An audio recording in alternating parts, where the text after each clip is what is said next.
I had no idea the British press was so bigoted. This one's wife. Riding other people's grief like trams. Hello, I'm H.G. Tudor. Individuals who are in the public eye can expect to have what they say and what they do scrutinised and to be held accountable. This is part and parcel of what happens when you are famous and part of the public firmament. Certain individuals embrace that. Carefully crafted public personas, careful not to court controversy, ensuring that they are likeable, refraining from sticking their noses into places which could be difficult and controversial. Other individuals are quite content to utilise their fame as a platform to make pronouncements, and they recognise that with that will come some criticism, but they're prepared to deal with it. There are others who believe that they are entitled to say what they want and that they are above being held to account, that they are allowed to issue their views, but thereafter you are not allowed to scrutinise what they've done, to call it into question or to criticise them. This one's wife falls into that category, whereby she believes that she can talk about whatever she wants to talk about, and you must not criticise her. You are not allowed a voice. You are not allowed to express an opinion unless it is to support her. If you contradict her, if you criticise her, if you question her, you are immediately deemed to be a hater, a swivel-eyed, spittle-ejecting maniac and bigot. This is because her narcissism functions through black and white thinking. Support her, you're wonderful. Criticise her, you're awful. She is incapable of accepting any fault or weakness on her part. The narcissism simply doesn't allow it. And this translates into wherever she issues pronouncements about certain things, she believes that it's only ever done with the best of intentions, and you ought to recognise that. For quite some time now, many people have understood that she's just self-promoting, that she utilises other people's causes for self-promotion to make her look good. This, of course, is commensurate with her narcissism. She doesn't care, although she believes that she does. Her interest is superficial.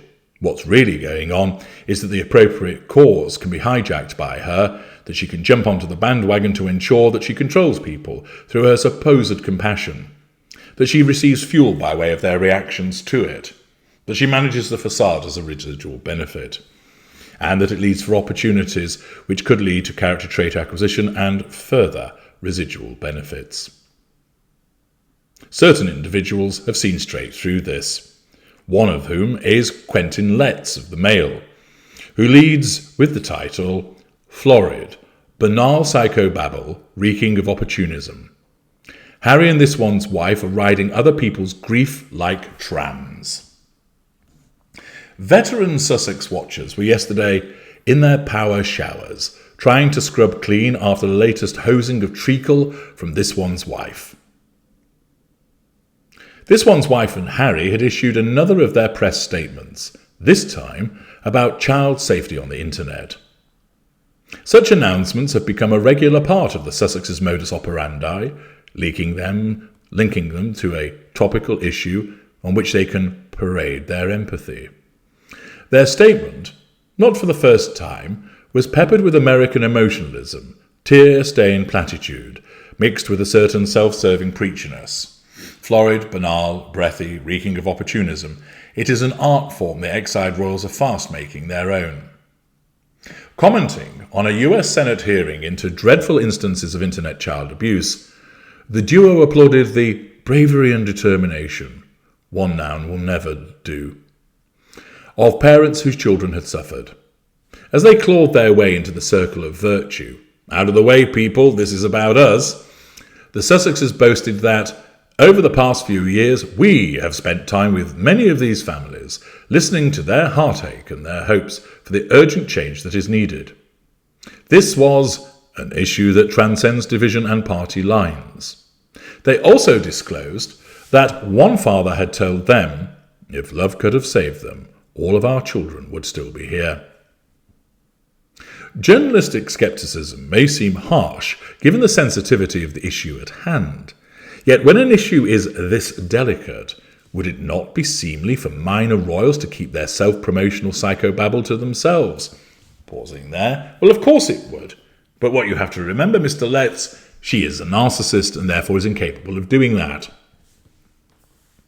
This is not the first time that Prince Harry and his actress wife have contributed their unremarkable thoughts on a raw area of public debate. If they did so spontaneously after, for example, having a microphone thrust into their faces at some public event, it might feel all right.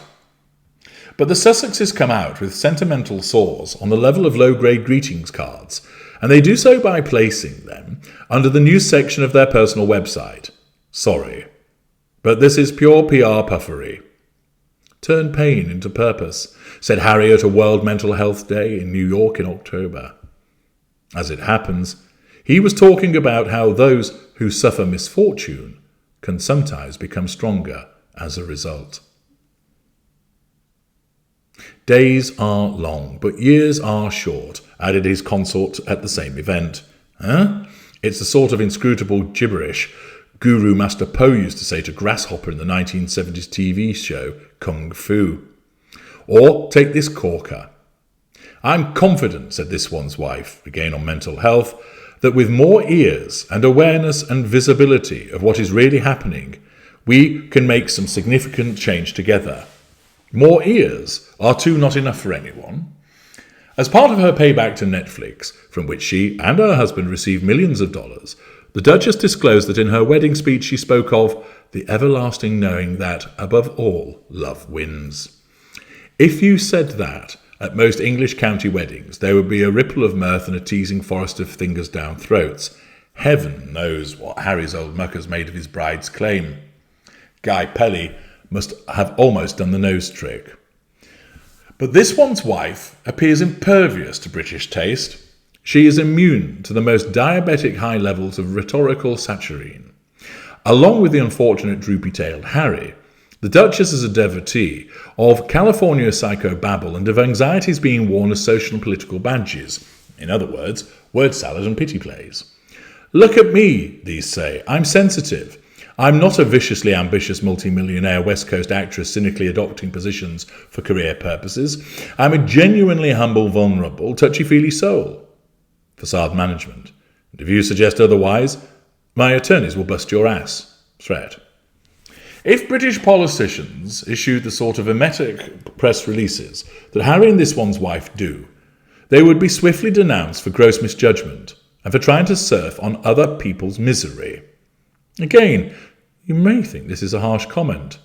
You may say, but Harry and this one's wife are not politicians. I'm afraid I would disagree with you. They are behaving in an intensely political manner, beating their breasts for public consumption. Note, too, the repeated calls for change.